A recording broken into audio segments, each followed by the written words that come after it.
Welcome back to the Talk Tonight. After the official SU Twitter account sent a message to followers by mistake, the university is now apologizing.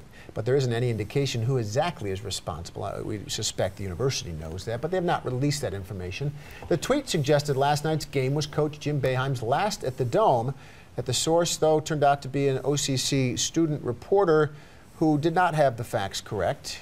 And so the question becomes, who is responsible for turning this into an even bigger deal by sitting there at their laptop or iPad or whatever kind of computer it was, maybe it was just a smartphone, and updated the account that said Syracuse University, put the stamp of approval on it from the orange, and created quite a national furor where this ended up getting picked up by many national websites and other members of the media. Dora Scheidel joins us for the Talk Tonight as Michael Benny has this week off. And in fact, Dora and I were both in the newsroom last night. This was taking place and we were discussing whether the story itself was going to gain any traction, whether there was any merit to it, and we quickly figured out that there wasn't. But then here comes Syracuse University saying from its Twitter account, take a look at this. Maybe Coach Boeheim's retiring, which was very odd.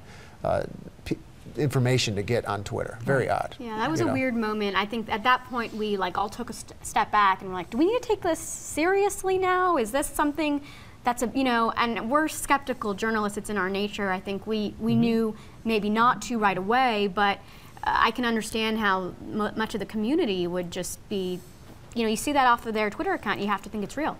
Right, exactly. And the fact of the matter is that we've heard these rumors that Jim Boeheim may retire. Yeah, we've heard, someday.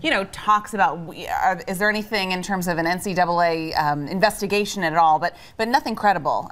Certainly no sources coming forward saying this is exactly what's going on. However, in this world, with blogs and people who can just write anything and post it on the internet, these types of things happen. The problem became when Syracuse University put its stamp of approval on it, which turned out not to be true, and it made everyone wonder. Well, it actually reveals two phases of the new media world that can be problematic. And the first phase came with the young, enthusiastic reporter who still today thinks he's got the story right. And that he has a very nice looking blog. He's written some good stories on it.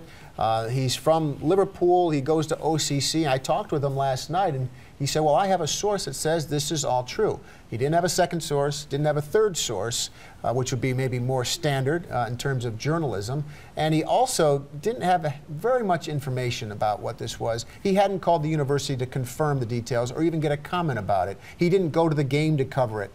He didn't go to talk to the people around the athletic program. So there were so many holes in the story, but once it's online in a nice looking package, it looks like it's a legitimate story, even though he really needed an editor to say, hey, don't hit send on that yet. Yeah, I contacted the university today to see if they, I invited them to come on camera and talk with us about how this happened, because there are so many people wondering today, how could something like this happen?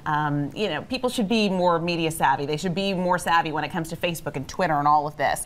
I got a statement today, because I asked them, was your account hacked, or was this a mistake by a student or an intern, perhaps? So what's the answer? So here's what they told me today. They said that the official SU Twitter account is managed by full-time staff, and we also have a team of talented student intern contributors.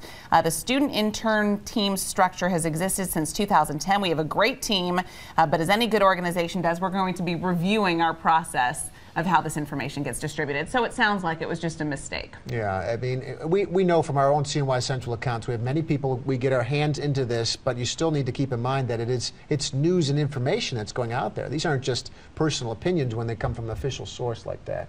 The Talk Tonight continues. We're going to change gears, go halfway around the world.